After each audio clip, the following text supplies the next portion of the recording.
Dagote, my friends. Welcome back to some more Call of Juarez, where we're Billy, and we're still alive, despite Reverend Ray catching up to us and putting a couple of bullets in us. Somehow we survived that ordeal. Billy lost his poor medallion, though, and Ray realized that those nice Texas Rangers he was working with were a bunch of scumbags. You know, the cool thing about this game is that I didn't know until I re-recorded or replayed this game when recording this game, is that those guys, those fake rangers, already show up in the chapter 1.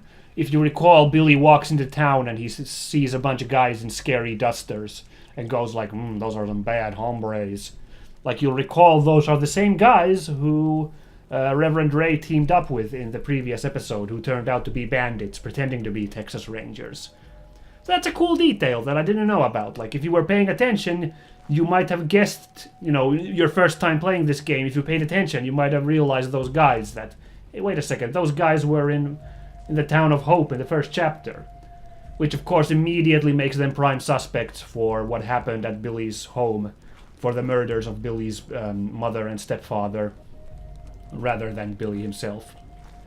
Anyway, Billy survived and was saved by this Native American medicine man dude. If you recall, last episode we had an interesting glitch. Another interesting bug turned up. I don't know what the deal with this game is and its multitude of bugs. I did not have this many the first time I played this game. So let's cross our fingers and hope that does not happen again when we talk to this guy, because this is kind of an important cutscene. Okay, here we go. How long have I been here? Nope, we're going flying back into orbit, so this is unfortunate. Now, how are we gonna get past this? I know you saved my life, and I'm grateful. But if you took my medallion, you gotta give it back. Please.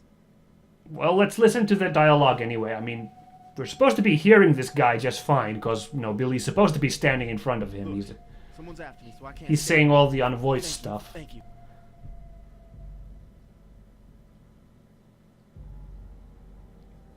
So yeah, basically he believes that the river brought him here. That there's some sort of reason for that. Also, his name is Calm Water. Rabbits. Mastinkala, apparently. Fine. 3 rabbits. Sidearms. Oh, come on, can I plug a few bullets? But I don't know how to use a damn bow.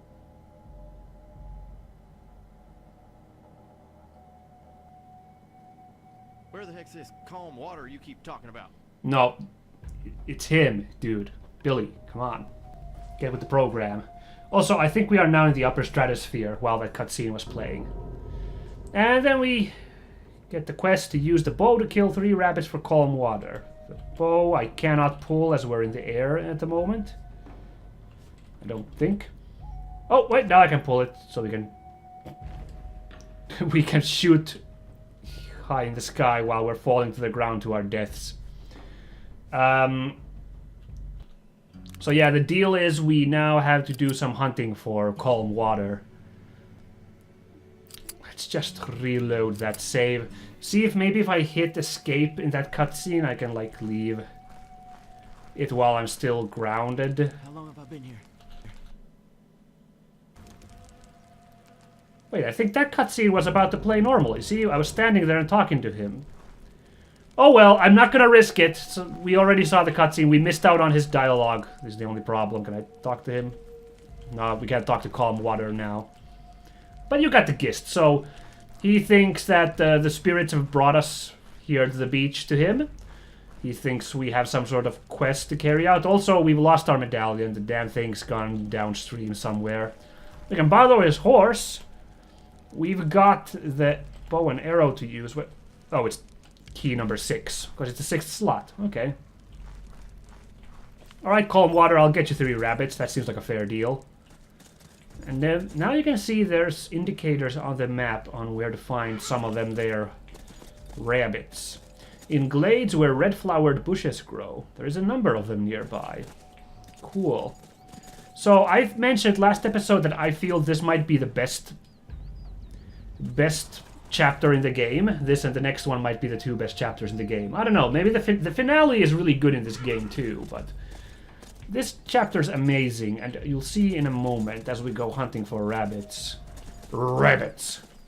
Well, okay, first of all, you can hear it's awesome, because... Rabbit! Listen to this music. This is such a hype song.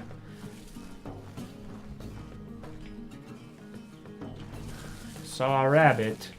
So, you briefly have a slowdown when you aim with the arrow, like so. Which I think is a mechanic in Skyrim, isn't it? But this game innovated it half a decade earlier. And I think it's great, like... This was the... I don't know, maybe some games had this before it. Flush it out with noise and hit it when it's running. Well, already did that. Gotcha, that's 1 rabbit. Hunt 2 more rabbits. On it!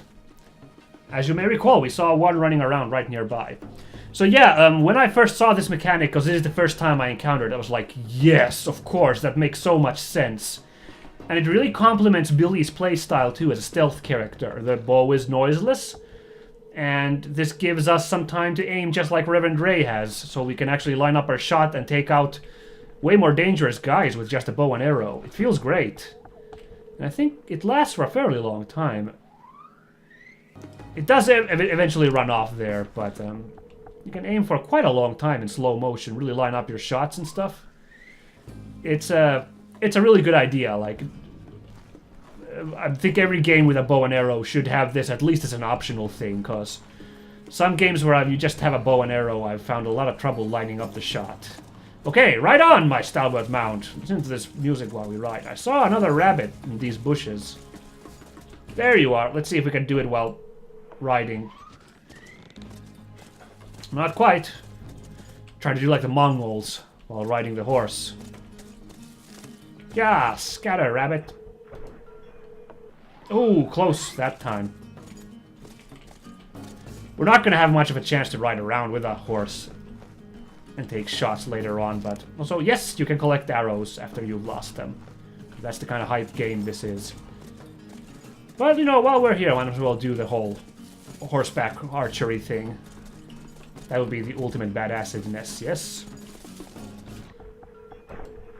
Gotcha! What a shot! Oh, I like that one.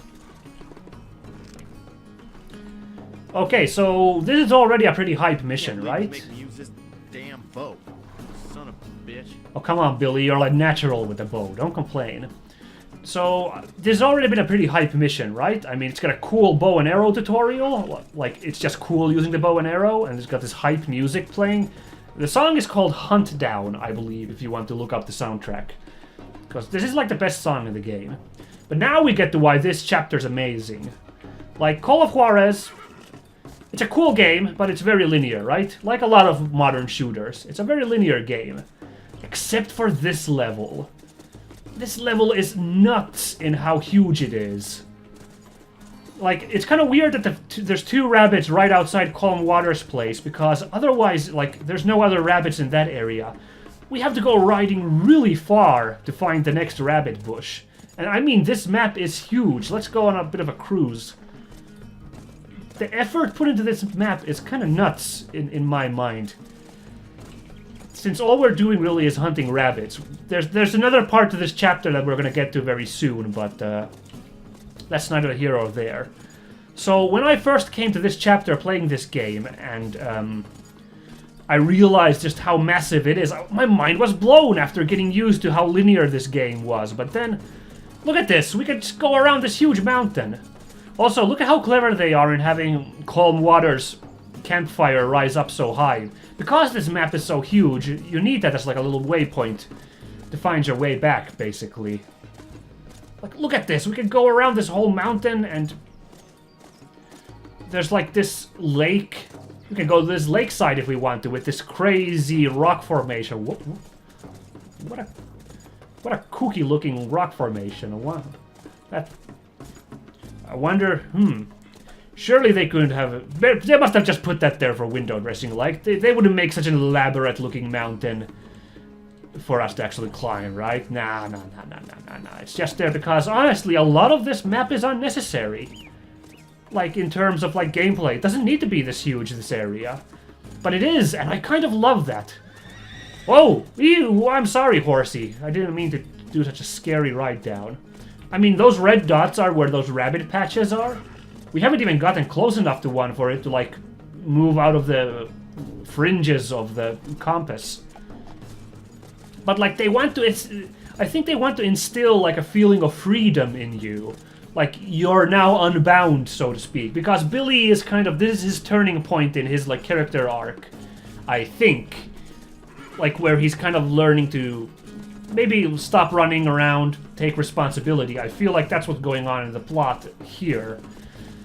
And to reflect that, now the game just is like... The world is open, the world is your oyster, now that Billy's not holding himself back. Okay. You have killed an innocent animal. Apparently enough to get a game over. Okay, well, don't worry, cause we can get those 2 rabbits real fast, like, and then... Oh no, we have to watch the cutscene. I robbed his horse while I... Oh no, oh, this is bad. Oh, but good, but skipping the cutscene teleports you back to the ground. Thank goodness. Alright, well, no, it's fine, it's fine. We can do this bow mission really quickly. Just need to catch those rabbits. Those rabbits. But you saw the little ride around. You saw how huge this area is. You were impressed by... I hope you guys are impressed as I am. And, like, I feel like... Well, this is, like, me, old man yammering against modern games. And trust me, if you watch this channel, you know that I really like a lot of things about modern games. But I think this kind of unnecessariness in games is something that a lot of modern games do tend to avoid, unfortunately. Because it adds a lot of character, in my mind. This kind of stuff. Like the feeling of freedom, the like, oh my god, I can just go around and traverse this land however I want to. It's nuts. Like, that's an amazing feeling. I feel the same, unpopular opinion time, but I feel the same about those planet-side missions in the first Mass Effect, where you're just riding around on the Mako, exploring places. A lot of people hated controlling the Mako and stuff, and riding around on those areas, and the later games really streamlined them, I think. I haven't actually played the other 2 Mass Effects, so, but what I've seen, I understand there's no Mako segments in Mass Effect 2, and in Mass Effect 3, the scanning planets is something you do in orbit. You like, never go onto the planets, actually. Damn boat. But I thought it was so... It was so characteristic, whatever you want to say it, like, so, like, fitting, and it's, like, so, like, felt with the themes of, like, you're exploring the unknown to get to ride around on the planet's surface in the Mako. I love those segments, as goofy as it was controlling that stupid car. I mean, it was pretty awful to control, I'll give you that. So likewise, like, I feel like a modern game would not, like a Call of Duty game, to pull the industry standard for AAA shooters nowadays. I don't think they would be like, well, let's have a huge area just for the sake of being open and, like, having very little content to openness ratio. On the other hand, there's totally, like, open world games that I think misuse the hugeness. Far Cry, Phantom Pain, some other games come to my mind. They don't need to be so expansive because, like, they feel like chores traversing them sometimes. These are games I like, but I think the open world aspects are done very poorly in those. But I mean, for like this one break into like a huge open area, it feels amazing. Like, look, we've crossed that river. Could have been a boundary in a normal game, right? But we just crossed it, and there's like a whole other area where all these rabbit spots are. We haven't even found a 3rd rabbit spot yet. It's so cool. I'm sorry, I'm gushing, but like, this is my favorite part of the game. It's so cool just riding around this wilderness with this hype music playing. Just you and your horse and your bow. Oh, we found a rabbit spot. It's on this hill. You know what? I don't wanna hunt here yet. I wanna keep exploring. Look at this. A game series that's like this is the Gothic series, which I've dabbled in a little bit.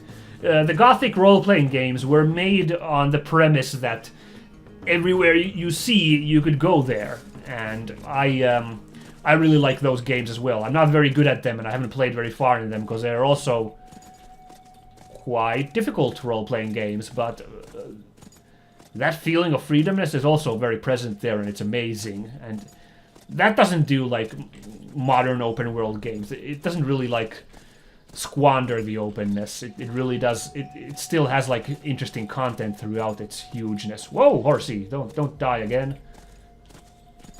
Okay, I think this is pretty much where, because that's like a mountain barrier that looks like we can't cross, but compared to the really tight levels we've been going through so far, just how much land we've traveled in this one level. And the next mission, which I also called my, like, favorite mission of the game, like other contender, it's gonna be a very linear path. It's gonna be a super linear episode, like, just spoilers. So, like, this is just, like, this one, like... It's amazing that they, like, had the foresight and just the guts to do this level, to me. I love it. Okay, we're done hunting rabbits. Like, there were still, like, 2 more rabbit spots somewhere, or at least 1 more rabbit spot somewhere over there, which, we never got to even check out, so I don't know what the terrain is like over there. And this is also why I really like the Elder Scrolls games, even for all of their jankiness, those modern Elder Scrolls, because those really do have, like, good content. And, well, I just ripped on Far Cry, because I don't really like the missions in those games are kind of boring. Everything that's not, like, main mission stuff I find really boring, and the collectible stuff is also kind of boring, but man, I love the visuals in, like, Far Cry 4. And Far Cry 3 kind of as well. Not as good, but Far Cry 4 is great. And, well, I haven't played Far Cry Primal, but that also looks really stunning. Even though I really heard that people are really, like, tired with the Far Cry format with Primal. I've considered getting it, because I like the idea of being a goofy caveman. A caveman voiced by Elias Tufexis. No less. See, here we're coming to that river we crossed earlier, and I was already like, the vastness threw me off. I thought we were coming to Calm Waters Camp. Nah, we're only at the halfway point to Calm Waters Camp. It's not so huge, this area, now that we've gone from end to end. Open world games rarely feel so huge once you've been to all the edges. But it felt amazing for what it was, this level. Okay, I should also make a quick save before I walk into Calm Waters Camp in case there are more hilarious cutscene bugs. Oh. Oh my god, what the heck is going on over here? Calm Water, you okay, dude? Oh my god, we gotta save your tent. It's almost on fire. The bad spirit is back. Oh god. Oh no, no. Okay. I need a bucket before I go running to the waters. I'm dumb. Okay. What bad spirit? Oh, is there a poltergeist out here? Is there like...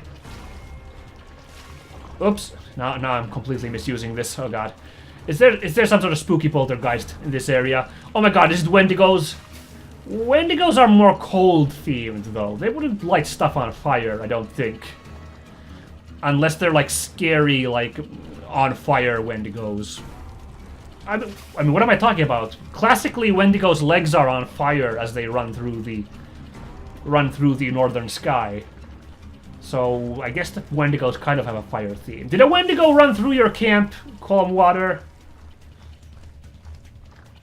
Is that what's going on?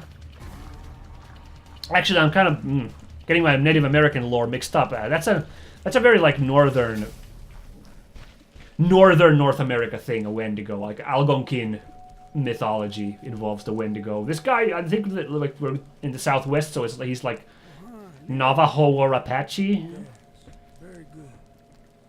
Wakpa helps those who help themselves. Let you come closer, Billy Kennel. Nawahuilo, come water, will hear your story. I wonder if this is like an authentic Native American voice actor. I don't have the knowledge to like pick up if the accent's authentic or not. So I have no idea. You know the rest. I gotta get the hell out of Texas. Nawape who? Escape? Why not face your accusers and confront them? What? Fight him? Reverend Ray? You gotta be kidding me. He's taking like 600 bullets in this game and he's still fine. Or they will defeat you if you refuse to fight the current Wachie Ishni. You will be forever helpless. What the hell are you talking about? Juarez, What? you must find out who killed your parents. How the hell am I supposed to do that? Ewakpa Omaki Kokikpayashni. The river aids those who aren't afraid. You don't understand. I don't have a chance. They'll kill me. Not everyone can bring back Weakata Wambali, the feather from the eagle's nest. Would you like to try? Me? Yeah. Bring back an eagle's feather? The nest is at the top of Eagle Mountain. Where? That doesn't sound too hard. Heble, in the middle of the lake, high in the forest, Ataiya, a rock. A sacred eagle's nest sits atop. Climb it and retrieve a feather. Prove to Wakpa, the river, you Kikpashni are not afraid. You want an eagle's feather? Fine, I'll get you one. But I don't need to prove nothing to nobody. I'm a coward and proud of it. And go unarmed. Ohitika, bring only your courage.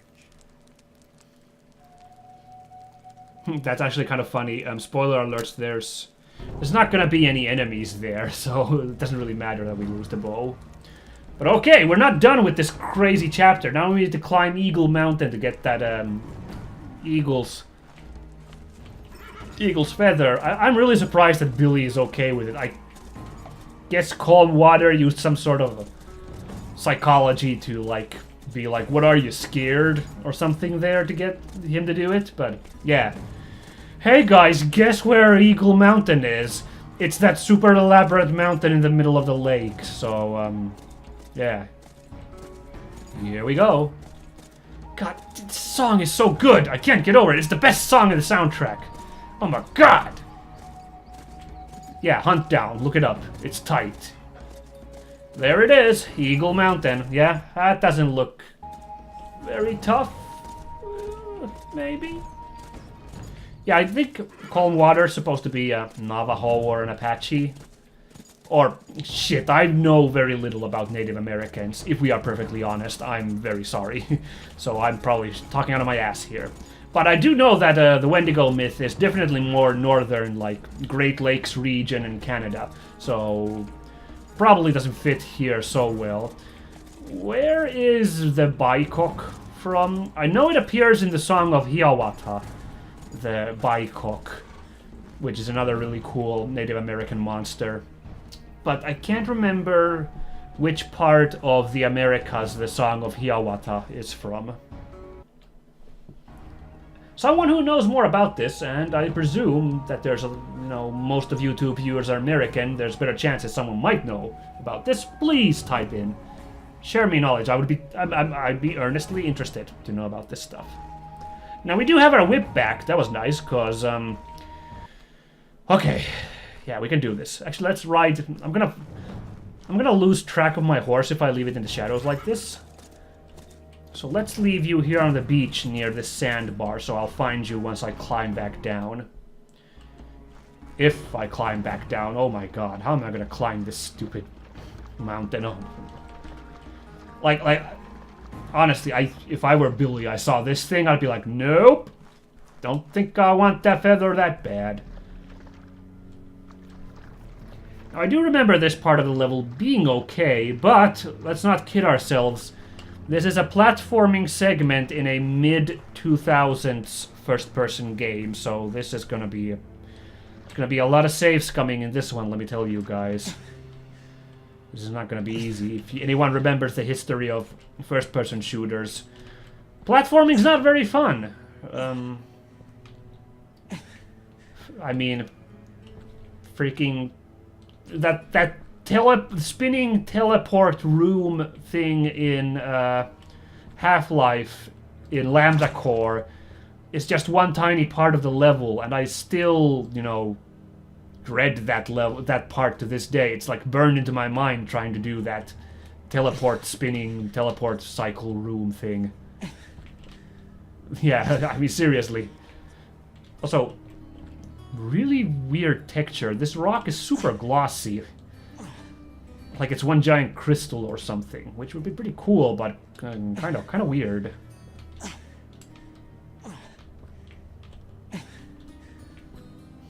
Oh, that's nice. You can still see the campfire going over there. There's our horse. You can see our horse over there. Hi, horse. We were all the way behind that mesa over there. Dang. Again, I just have to reiterate. In a typical first-person shooter like the one this has been so far, that would be part of the skybox in the like distance. You would not get to actually go there normally. Shit. Oh! Oh! In Half-Life, which I just mentioned, you would not be able to go over there. I mean, the level where you drive the car in Half-Life 2, that was kind of a step in a new direction for the Half-Life series in terms of openness. But I think this level still beats that one out. That's a fun level, let me tell you. Ah! Ah! Ah! Oh, the snake fell down here. I thought I was falling onto a second snake. Wait a second, this doesn't help me. This is where I was already, right? The snake was here and fell, but I... Unless... Aha! This is where we go next. Oh, come on. Yeah, we absolutely need the whip to do this. Look at these freaking platforming segments. Hoo-yah! Made it.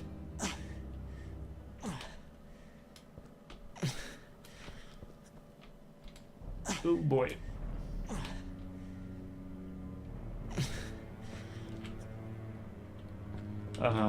Just checking this way. Nope. We're gonna be switchbacking on this stupid mountain for a while. Like, it's been fine so far, but this is a really long segment. And then stuff like this happens. I do remember getting frustrated with it eventually. Like, oh shit! Oh! Cause stuff like that happens. You are dead.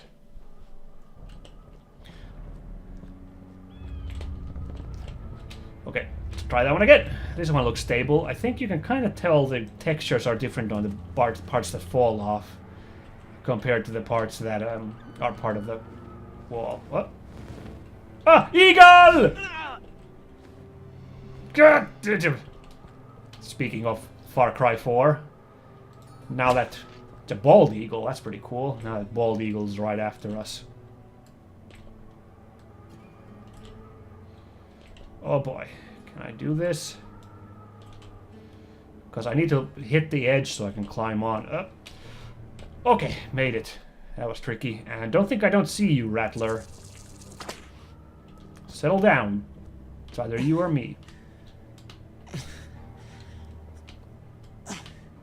Ooh.